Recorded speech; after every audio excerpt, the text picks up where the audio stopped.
Nascer sabendo é uma limitação, porque obriga a apenas repetir e nunca a criar, inovar, renascer, modificar. Quanto mais se nasce pronto, mais refém do que já sabe e, portanto, do passado. Aprender sempre é o que mais impede de nos tornarmos prisioneiros de situações que, por serem inéditas, não saberíamos enfrentar. Diante dessa realidade, é absurdo acreditar na ideia de que uma pessoa, quanto mais vive, mais velha fica. Para que alguém, quanto mais vivesse, mais velho ficasse, teria que ter nascido pronto e ir se gastando. Isso não ocorre com a gente, e sim com fogão, sapato, geladeira. Gente não nasce pronta e vai se gastando. Gente nasce não pronta e vai se fazendo. Eu, no ano que estamos, sou a minha nova edição, revista e às vezes um pouco ampliada. O mais velho de mim, se é o tempo, a medida, está no meu passado e não no meu presente. Eu sou Michele Carvalho, advogada e escritora, para mais um Café Literário.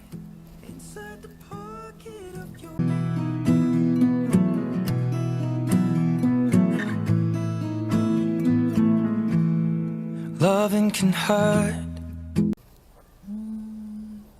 Com a minha canequinha da Foto e Print, meu totem da Le Petit Atelier. Gente, tô gostando desse livro, gostei muito desse livro. É de um autor que eu amo, já deixei claro aqui. Você já deve estar assim, já sei de quem deve ser.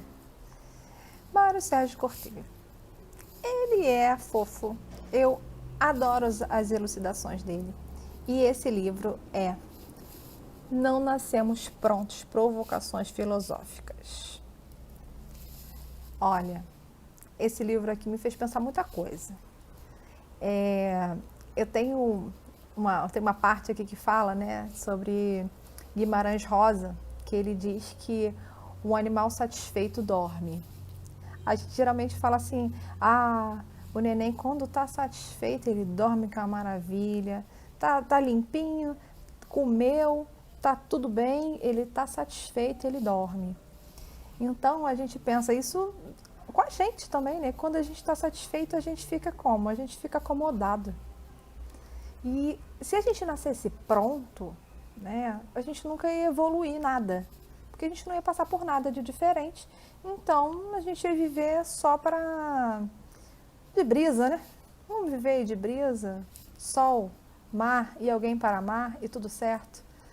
Mas e isso já passou pela minha mente, tá? Muitas vezes, quando eu era criança, que eu tinha que aprender a ler, para mim foi muito difícil aprender a ler.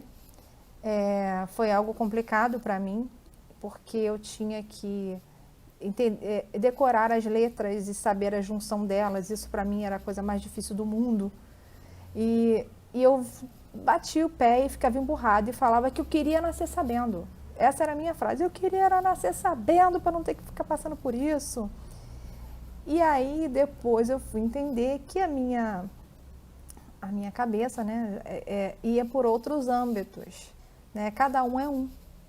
Eu sempre gostei muito de entender as coisas. Se você me narrasse um texto, e eu saberia muito bem contá-lo a outra pessoa, não nas mesmas palavras, mas o que eu entendi do texto. Compreensão textual e de histórias e do que está acontecendo sempre foi uma boa para mim, mas decoreba de alguma coisa nunca foi a minha praia. Então, a minha mente era voltada para outra coisa, e cada um tem esse tipo de aprendizado, né? E hoje em dia a gente vê muito isso.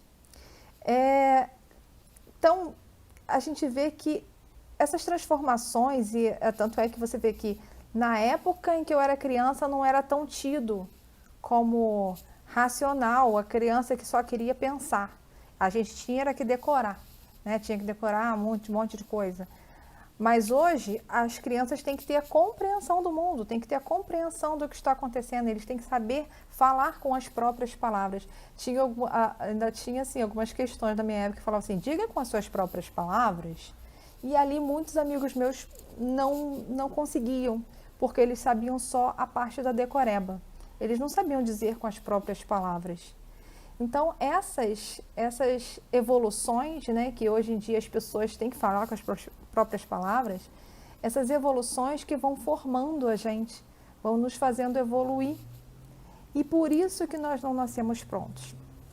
Eu estava aqui fazendo umas anotações para falar sobre isso para vocês, e a gente vê muito como as crianças hoje, elas evoluem em certo ponto, porque elas sabem muito da didática da era digital, né? Mas elas não evoluem muito na vida, no que tange a saber cair, se machucar, subir numa árvore.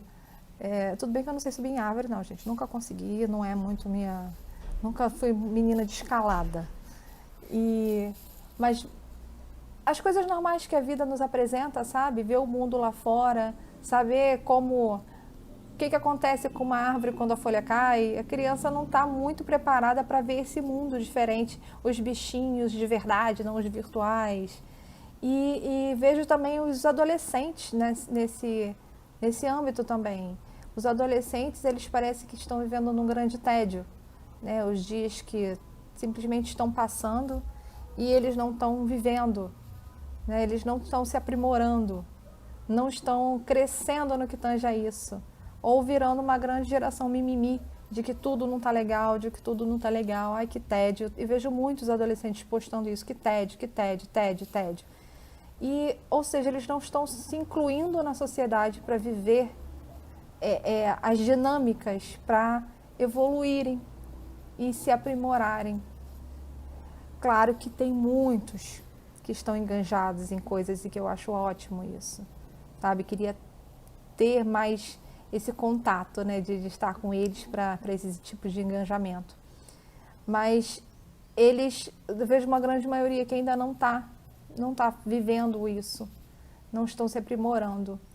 Se a gente vivesse no marasmo de já ser pronto, de já ter vindo pronto, eu acho que a gente ia viver muito Guimarães Rosa. A gente ia viver dormindo. E o que não está dando para fazer dessa forma. Porque a gente parece que a gente está sendo sugado por um monte de coisas, de informações, que tem horas que a gente parece que está sendo dragado por um twister do relógio, em que o tempo está passando e a gente não está conseguindo fazer, não está conseguindo dar conta. Ou então vem várias coisas para nos ajudarem a ganhar tempo, né? Descongelar uma carne, isso e aquilo, você pode botar no micro-ondas do que você esperar o tempo normal de descongelamento. Mas todas essas coisas que estão trazendo praticidade é para que a gente ganhe tempo. E aí, o que a gente está fazendo com esse tempo que a gente está ganhando?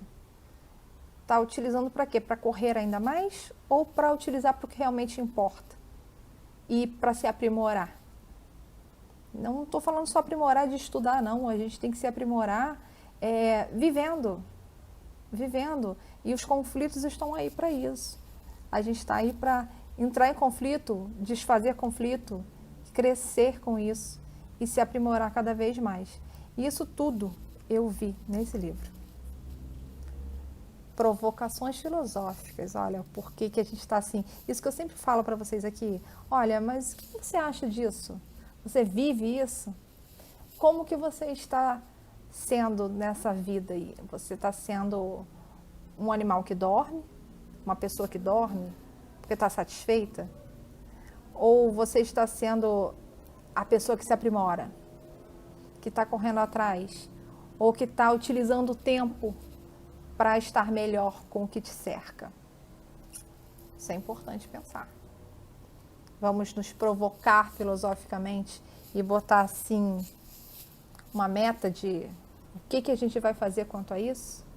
Se a gente está sendo dragado pelo relógio ou se a gente está vivendo em um tédio e aproveitando ou não esse tempo que nos resta de vago, né? Porque é tanta coisa na agenda que a gente não usa nem mais agenda de papel, a gente usa uma agenda louca de que eu tenho que fazer isso, tenho que fazer aquilo, não tenho que dar conta daquilo tudo ali. Então, quando sobra tempo, você descansa, você vive coisas boas ou você entulha de mais coisas? Vamos ver no que a gente está conseguindo se aprimorar. Tá bom? Esse foi mais um Café Literário. Eu sou Michele Carvalho, advogada e escritora, para mais um Café Literário.